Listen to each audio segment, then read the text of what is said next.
11:11 de la mañana y nos visita ya aquí en piso Alejandro Mancilla, analista político, licenciado en Ciencias Políticas, dirigente bonaerense, especializado también en temas de seguridad.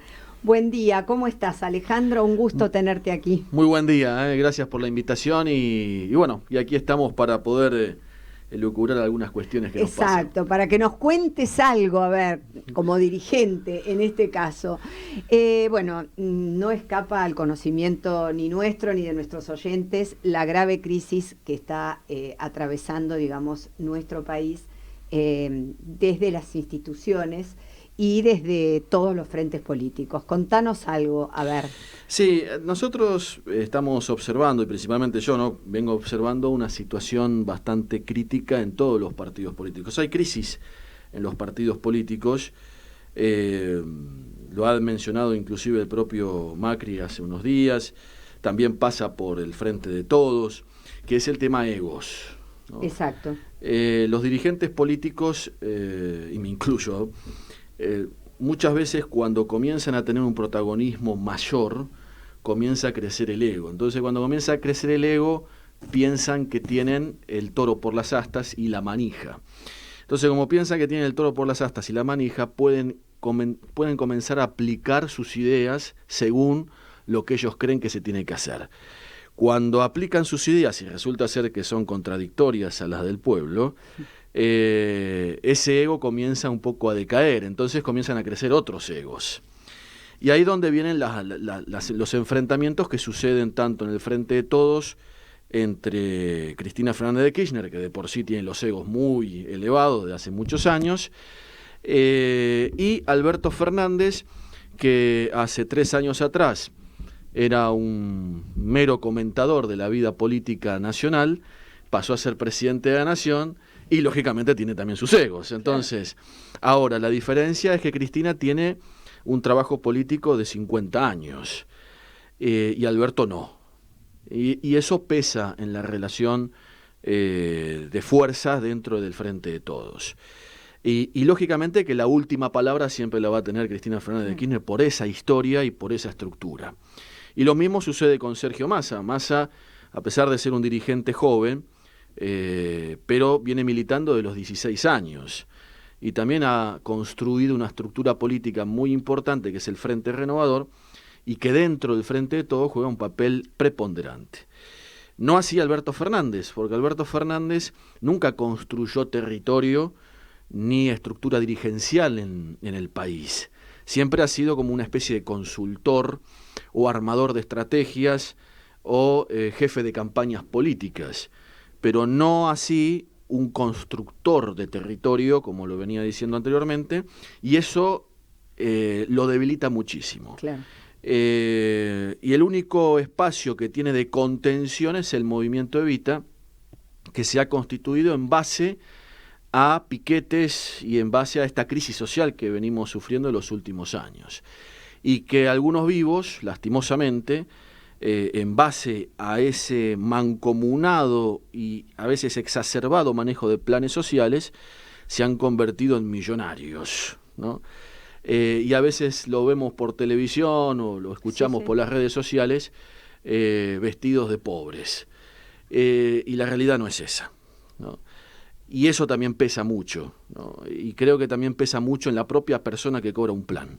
Exacto, y yo creo que esto fundamentalmente por la zona que vos transitás y que vos construís de alguna manera, lo debés estar notando mucho para nuestros oyentes, dirigente en La Matanza esencialmente. Entonces, contanos un poco cómo se está viviendo, porque esta crisis realmente es una zona que está muy azotada por la crisis. Sí, La Matanza de por sí tiene un problema de hace muchísimos años estructural, de una pobreza estructural, mejor dicho, porque no ha habido una distribución de la riqueza como corresponde. La distribución de la riqueza, como muchos creen que la distribución de la riqueza es que el Estado agarra plata y la distribuye a cada uno equitativamente. Esa es la idea del marxismo, en cierta manera, que inclusive cuando lo aplicó mal, y así desapareció, ¿no?, de la faz de la tierra con la Unión Soviética.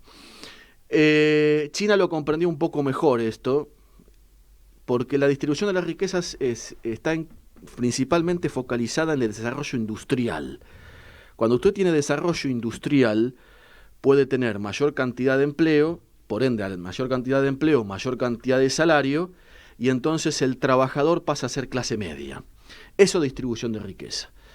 La Matanza tiene muchas empresas en su territorio, pero no hay distribución de riqueza porque no se promueve desde el Estado Nacional políticas públicas que realmente focalicen la industrialización como corresponde, y eso en cierta manera genere puestos de trabajo genuinos.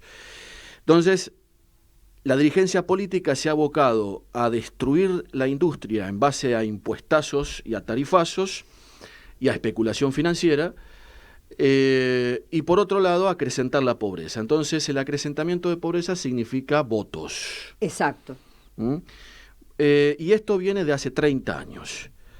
Los que hoy manejan las organizaciones sociales, sea Juan Carlos Alderete, que es un dirigente de La Matanza, de la corriente clasista y combativa, hoy diputado nacional, Daniel Menéndez, de Barrio de Pie, el propio Luis Delía, de la Federación de Tierras de Vivienda, ¿no?, para decir algunos dirigentes, Emilio Pérsico. Hace 25 años atrás, fíjese la discusión, 25 años atrás, venían discutiendo que los punteros que respondían a los intendentes, que en ese momento eran varones del conurbano, eran los que manejaban en ese entonces los planes barrio bonaerenses y después los planes jefe y jefas de hogar desocupados. Estos mismos dirigentes hace 25 años atrás decían que había que sacarle los planes a los punteros porque hacían caja con los pobres. Resulta ser que 25 años después, Néstor Kirchner le sacó la caja a los punteros del PJ y se los dio a las organizaciones sociales. Y hacen exactamente lo mismo que hacían los punteros hace 25 años. Y el problema estructural de la pobreza no se resolvió, y en La Matanza menos aún. Se acrecentó. Se acrecentó. Entonces, y para colmo tenemos un intendente, que es Fernando Espinosa, que dentro de todo, más allá de sus por ahí desviaciones, pero dentro de todo ha tenido una posición de traer algo de desarrollo a ciertas localidades que estaban bastante postergadas, sea La Ferrer, Rafael Castillo, González Catán. Pero no ha podido, por ejemplo, resolver el tema estructural de la pobreza, y La Matanza es el mundo de lo trucho. O sea, tiene transporte trucho, ferias truchas, talleres clandestinos, todo eso es dinero negro. Claro. Que retroalimenta la política. O sea, Fernando Espinosa hoy tiene un presupuesto blanco de 29.000 millones de pesos para la municipalidad, pero tiene otro presupuesto casi igual en negro. Entonces, cuando vos manejás un presupuesto casi igual en negro que en blanco, no podés, es imposible vencerlo políticamente. Claro. No sé, por un lado porque tiene las sociedades con todos estos que manejan el negocio negro, y por otro porque tiene plata fresca todo el tiempo. Entonces puede financiar campañas políticas como se dé la gana, no solamente de La Matanza, sino de la provincia de Buenos Aires y a nivel nacional. Por algo Verónica Magario es vicegobernadora de la provincia de Buenos Aires. O sea, una muchacha que no tiene muchas luces que digamos, pero llega a donde llega no por su capacidad política, sino porque aportan mucho dinero para campañas políticas. Son dos cosas totalmente distintas. Eso es La Matanza hoy. Claro. Te corro un poquito de este tema que me estás explicando, aunque viene emparentado con el tema. ¿Cómo estás viendo vos pongámosle un nombre, de alguna manera connivencia y este silencio por parte de los sindicatos? Los sindicatos, yo soy un defensor del modelo sindical, esto quiero aclararlo. Creo que hay dirigentes sindicales que están un poco ya mayores y tienen que empezar a darle espacio a las nuevas generaciones que vienen con otra mentalidad, con otras ideas. Con otra formación. Que son peronistas, sí, pero sí, que vienen con otras ideas, con otra formación, más adecuados al manejo de las redes sociales, que hoy es importantísimo. Ayornados a las herramientas Exacto. nuevas, que es la tecnología y otra forma digamos, de comunicación. Exactamente. Entonces, pero yo destaco a un dirigente sindical que por ahí muchos dirán, ¿por qué destaca a este hombre, a este dirigente sindical? Si es un muchacho que siempre anduvo por la cuerda floja, ¿no? Pero yo destaco mucho a Barrio Nuevo, a Luis Barrio Ajá. Nuevo. Porque Luis Barrio Nuevo es un hombre que para construir su sindicato se peló la suela de los zapatos durante 20 años. Durmió en pensiones, trabajó como lavacopas, como mozo, como gastronómico. Sí, gastronómico. Y caminó todo el país a dedo. Y construyó su organización sindical. Podemos estar de acuerdo o no con sus metodologías. Pero también hay otro caso importante que muchos no se le reconoce. Él fue un poco el padre de la reforma constitucional del 94. O sea, muchos hablamos del pacto Menem-Alfonsín, sí, de lo que se discutió en esa convención, pero los que lograron la unificación de Menem y Alfonsín para que se reformara la Constitución del 94 fue Luis Barrio Nuevo y el Coti Nosiglia. Si ellos dos no hubiesen operado para que Menem y Alfonsín se unieran y hacer un pacto para la reforma nunca hubiese existido. Entonces es un dirigente sindical que tiene una visión política mucho más elevada que muchos dirigentes sindicales. Y esto no es una vanagloria, no quiero ser chivo, no es chivo, es una realidad objetiva. Y construyó un poder en base a apoyar a un candidato a presidente que en los 80 nadie daba 2 pesos, que era Menem. ¿No? Cuando todos creían que Cafiero era el presidente puesto del Partido Justicialista, él apostó a Menem y apostó bien. Y a raíz de la presidencia de Menem construyó su organización. Y también cabe destacar que cuando asume Menem, por ejemplo, la Argentina no tenía un sistema de turismo, no había un sistema hotelero. Que él lo desarrolla. Lo desarrolla a lo largo y a lo ancho de todo el país. Exactamente. Entonces, eso hay que reconocerlo. También hay que reconocer a Cavalieri, que creo que en algún aspecto ha hecho un sindicato moderno. Quizás su convenio colectivo de trabajo lo tenía que haber adecuado a los tiempos que corren, porque los salarios de comercio son muy bajos, y eso es una crítica que le hago.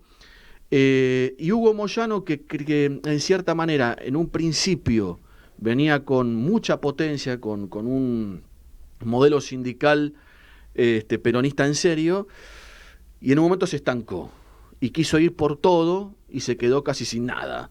Y hoy tiene sus problemas en Independiente, sus problemas internos de la familia, y me parece que eso lo va a ir carcomiendo. Sí. Exacto. Pero dentro del modelo sindical yo defiendo la ley de asociaciones sindicales, defiendo las organizaciones sindicales, creo que somos modelo en muchas partes del mundo. Yo creo que la problemática, no sé qué pensás, Alejandro, pero creo que la problemática fundamental ahí en materia sindical arranca desde lo que vos decís, que es el hecho de que es gente que ya está en un grupo etario significativo, que como todo, digamos, dirigente a lo largo de los años, la imagen se va deteriorando porque también se van cansando, porque también, las propuestas o las peleas son intestinas y te van desgastando, y no dan el paso a los que vienen atrás con, por supuesto, ideas, herramientas innovadoras. A lo que yo ahora sí también te consulto, de alguna manera linkeo o emparento con el tema de las organizaciones sociales, porque se produce acá una división que no suma, digamos, ¿no es cierto?, cuando realmente debería sumar, porque estarían ambas cosas en defensa, digamos, de los trabajadores o tratando de cuidar, digamos, los derechos de los trabajadores. Sin embargo, parecería que hay como una división, ¿viste? Hay como una grieta más, digamos, dentro de la grieta. ¿Vos qué opinas? Sí, es así. El tema es que las organizaciones sindicales son diferentes a las organizaciones sociales, porque las organizaciones sindicales representan a los trabajadores registrados. Exacto. Las organizaciones sociales, trabajadores desocupados, que ahí son muchos, y se ven en la calle. Y se ve en la calle. Los sindicatos tienen que cumplir con reglas establecidas que les rige un órgano de aplicación que es el Ministerio de Trabajo y una ley que es la de asociaciones profesionales. Entonces, los sindicatos tienen que hacer memoria y balance todos los años, tienen que hacer asambleas para discutir paritarias, tienen que los dirigentes sindicales presentar sus declaraciones juradas ante la AFIP, porque muchos dicen, los dirigentes sindicales no presentan sus declaraciones juradas, sí las presentan, tienen que dar cuenta al Ministerio de Trabajo de los recursos que manejan, cosa que las organizaciones sociales no. Yo no veo que las organizaciones sociales hagan memoria y balance, asamblea de afiliados, que los dirigentes sociales digan, voy a presentar mi declaración jurada ante la AFIP a ver qué tengo. No. Entonces, lo que los dirigentes sociales manejan es todo recurso negro. Y además, el dirigente sindical o los sindicatos cobran una cuota social que está regida por sus estatutos, que es en blanco. Sí. O sea, el 2%, 3, 5, lo que esté estipulado. En las organizaciones sociales no, pero de hecho le sacan el 10%. Hay una retención. Y que se pretende comparar a lo que es el aporte sindical de los trabajadores. Exacto. O más que se pretende justificar, digamos, esa retención como si fuera el aporte. Y ahí es donde yo un poco te decía esto.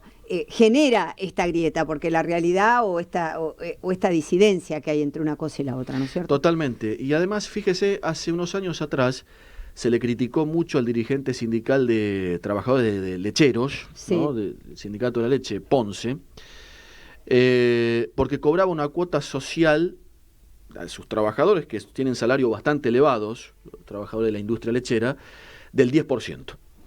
¿No? Bueno, se hizo un escándalo en ese momento por ese tema, y resulta ser que las organizaciones sociales cobran el 10 y el 15%. Sí. Y si usted no le paga el 10 y el 15% a esas organizaciones, lo bajan del plan. Le bajan el plan. Y estamos hablando de un plan de entre 25.000 y 16.000 pesos por mes. O sea, eso es lo ruin. Que a un pobre desocupado que se le da 16.500 pesos o 19.000 pesos por mes, se le quite el 20% o el 15% o el 10%, es una aberración. Y después vemos, por ejemplo, a un Luis Delía que a raíz de todo ese sistema, durante años, tiene propiedades por todos lados y creó empresas. Entonces me parece que eso no es así. No es así. Entonces, y estos muchachos que se han puesto al frente de esa masa de pobres y desocupados, en vez de resolver problemas estructurales justamente para que se industrialice el país y haya trabajo genuino, no, todo lo contrario. Entonces, hacen se todo al fomenta revés. este tipo de... Totalmente. Entonces, me parece que... y el tema también pasa por Zabaleta, porque hoy Juanchi Zabaleta, que es el ministro de Desarrollo Social, y siempre vuelvo un poco a la historia porque conozco un poco el proceso. Hace 25 años atrás, cuando él era concejal en la época de Rousselot, que era intendente de Morón, él era concejal, puesto por Román, que era un dirigente sindical del ESMATA y hombre de confianza de Duhalde. Zabaleta era un puntero político que manejaba los planes sociales, los barrios bonaerenses en Morón. Y hacía exactamente lo mismo que hacen los muchachos ahora que manejan las organizaciones sociales. Entonces, estas cosas, por eso Zabaleta a veces cuando habla, no, porque hay que ir un poco al proceso histórico. Por eso creo que el Ministerio de Desarrollo Social, en este caso, está bien que se lo haya dado a un intendente, porque conoce el tema. Claro. ¿No? Pero también se le dieron a un muchacho que antes manejó el mismo sistema que manejan los que hoy manejan este sistema. Parece un trabalengua, pero es así. Claro, claro. Entonces, entre piratas... Dice, no, pará, si yo, por ejemplo, a Beliboni, ¿no? Al Polo Obrero. Sí. Si yo te doy 100.000 planes sociales más, vos me haces una estructura política más fuerte. Gracias a esa estructura política que el trotskismo llevó adelante a través de los planes sociales, porque el trotskismo perdió capacidad de acción en los estudiantes y en los obreros, que era donde ellos buscaban su voto. El estudiante le dijo, no quiero saber más nada con vos, ahora voy con mi ley. Y el obrero dice, si vos entras a mi fábrica, me arruinás porque me dejás sin fábrica. Claro. Entonces los muchachos fueron a buscar los planes sociales. Claro. Fíjese que a raíz de ese crecimiento de planes sociales que han tenido y a raíz de la caja que hacen con esos planes, hoy tienen 2 concejales en Matanza, Sí. 2 concejales en Merlo, 2 concejales en Moreno y 2 concejales en Sí. José Cepaz. El crecimiento fue... Distritos que jamás hubiese pensado que la izquierda hubiese tenido concejales, porque en 39 años de democracia, la izquierda en esos municipios nunca tuvo nada. Hoy tiene 2 concejales en cada uno de estos municipios. Y gracias a esta estructura de planes sociales. Alejandro, te saco un minuto de acá y te consulto sobre un tema, a ver cuál es tu mirada, cuál es... Ficha limpia. Ficha limpia es un concepto que viene un poco de la democracia italiana, ¿no? Cuando Mano Pulite, toda la parte de esa investigación fuerte que hubo contra las mafias, sicilianas principalmente, y que hubo muchos muertos a causa de esas investigaciones, se llevó adelante una transformación democrática en Italia que tenía que ver con la ficha limpia. Se resultó por un tiempo hasta que Berlusconi, que sume el poder por ese sistema de ficha limpia, después lo trastocó, ¿no?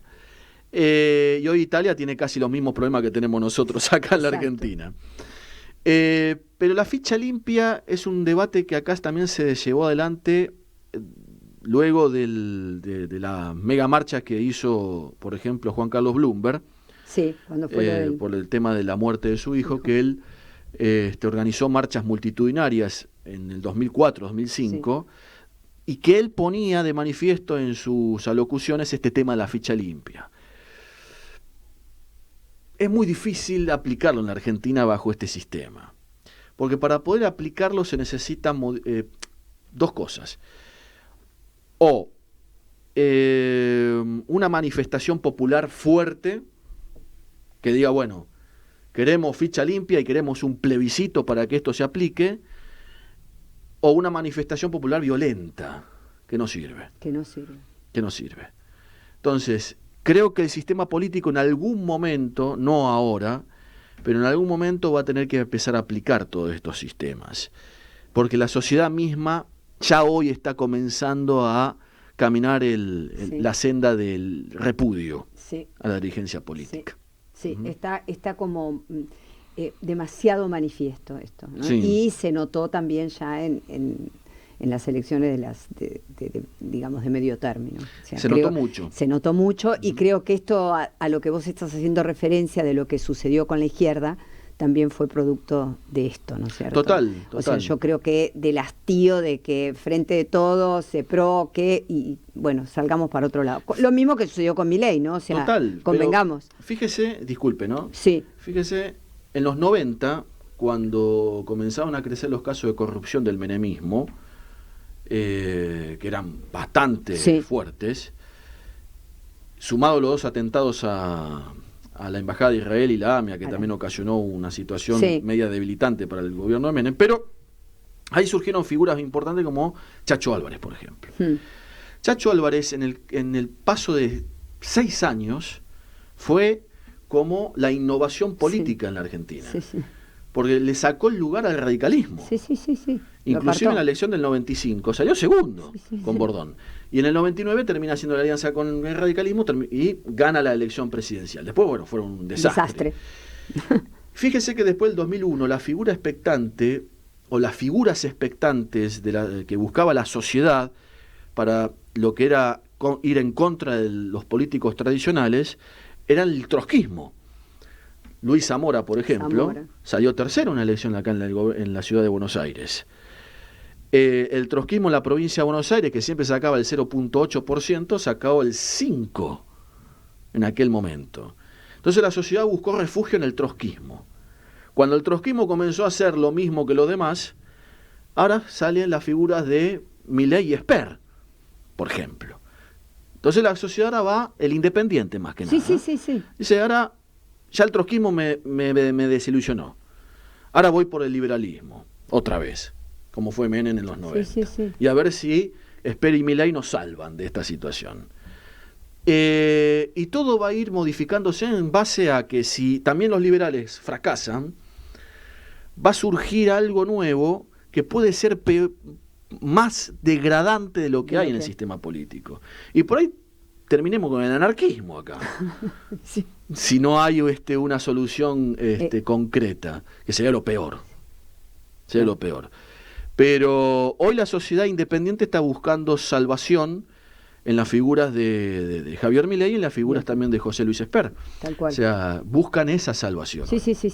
Algo realmente disruptivo, algo que termine con esta bipolaridad que viene desde hace tantos años, ¿no? Exacto. Que en los enojos hace que o se vote a uno a otro.